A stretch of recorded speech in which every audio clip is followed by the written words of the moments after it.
Hi everybody, today we are going to talk about creating these things that you see in the left-hand column. These are all useful things to use and manipulate when making jewelry. Just to kind of show you where you use some of them.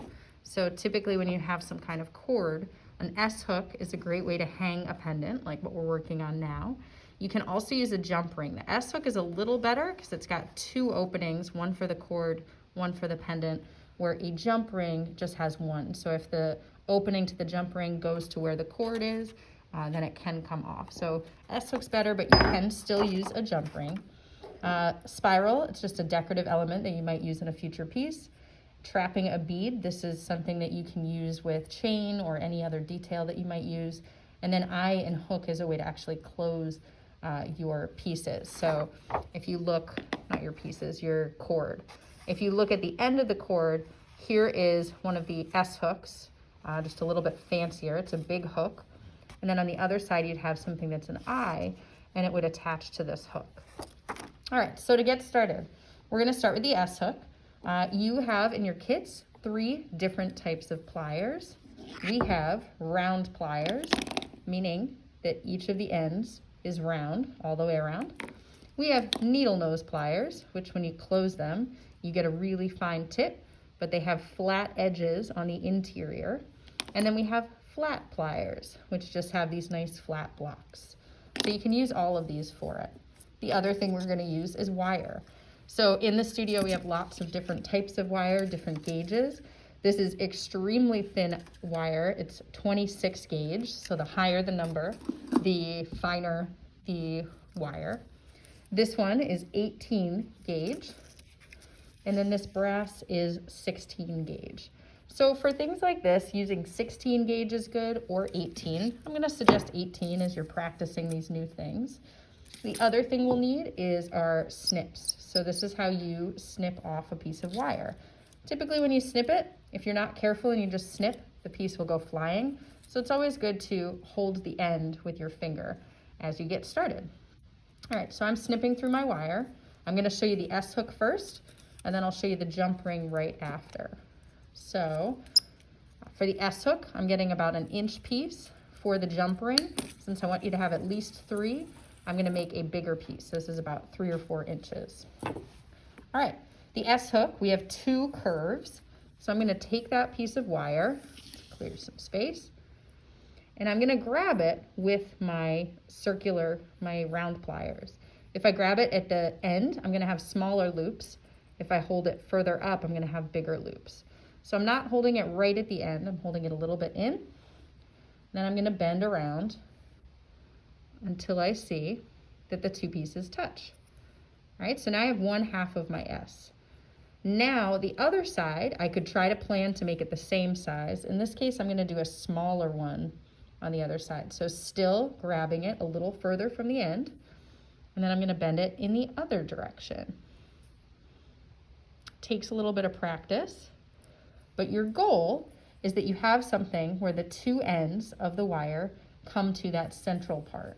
All right, so this is an example of an S-hook. If you want to get it really precise and even, it just takes a little practice. So I'm going to leave that there. Jump rings. For this, you need to use a jump ring maker. All this is a stick that's round, and I can make different sizes. So depending on where you hold it, you'll get a different size jump ring. All right, I'm taking my bigger piece. I'm gonna hold a little bit to the end because I need something to hold on to. So this is gonna be my handle. And all I'm gonna do is tightly wrap the metal around, going as tightly as I can. If you make a mistake, like I just kind of twisted it a little bit, you can always go back and do a little more. Sorry, I keep hitting my camera. Okay, and then when I get to the end, I now have a really nice coil with multiple rings that are in pretty good shape. So I just have to snip off the end and snip each piece. You can actually saw all of them. That's a really nice way to get a clean edge, but if you are using your snips, you just have to go one at a time. So I snipped off the first end, and then I just keep doing that in the same place.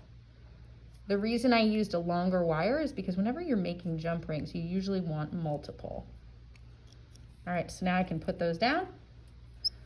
This one I've got a little extra. I've got myself 3 jump rings.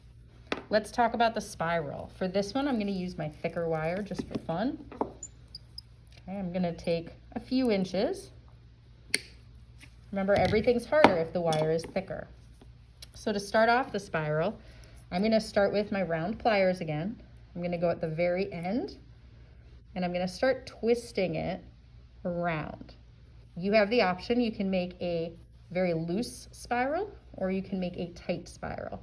So if I want it to be a loose spiral, you can see I already have a curve. I would just keep gently pushing. If I want it to be tighter, once I get the first little curve, you're gonna wanna switch to your flat pliers and go back and press it so you have less space.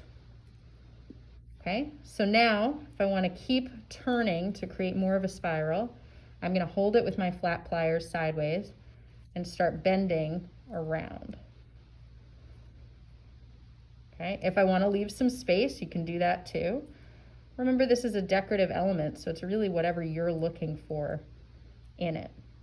Now, if I wanted this to be something that could attach to, let's say, an earring or a chain, what I can do is at the other side, I can make a little loop simply by going with my round tools, my round pliers, bending back in the other direction, and now I have it. Now it could hang. There's your spiral. All right, an eye pin. This just means that it's got 2 loops on the end and you can put something in. I'm gonna use a bead.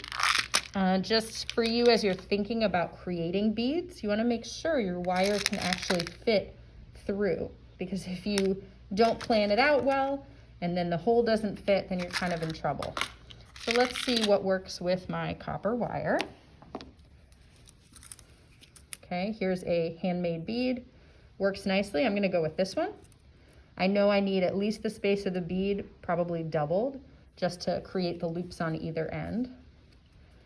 So I'm gonna go, it's always better to cut a little extra than not enough. All right, I snipped it off. I'm gonna start with my round pliers again. I'm going to create a loop right at the end. Sorry, I keep going off camera. Got a little loop there. I'm gonna put my bead on.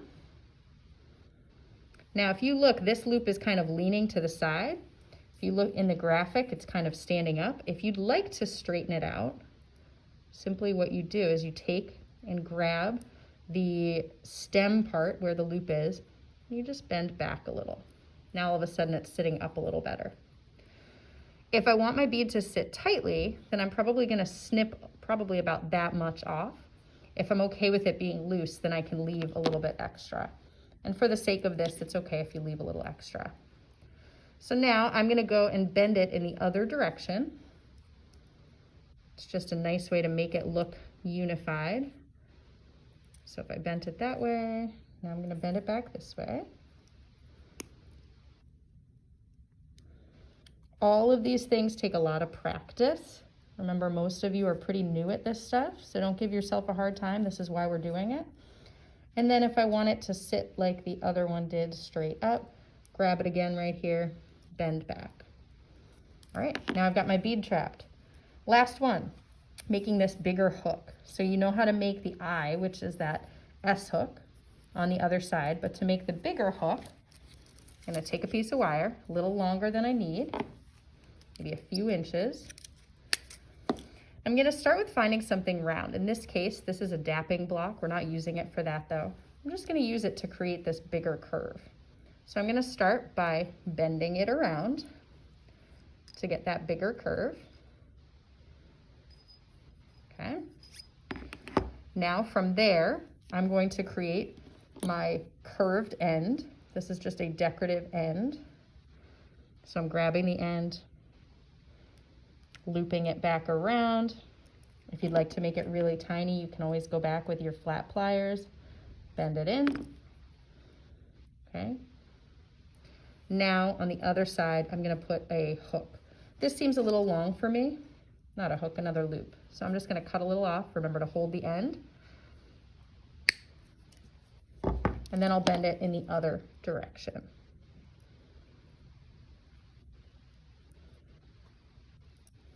All right, so now I have my hook that would be good for if my cord attaches here.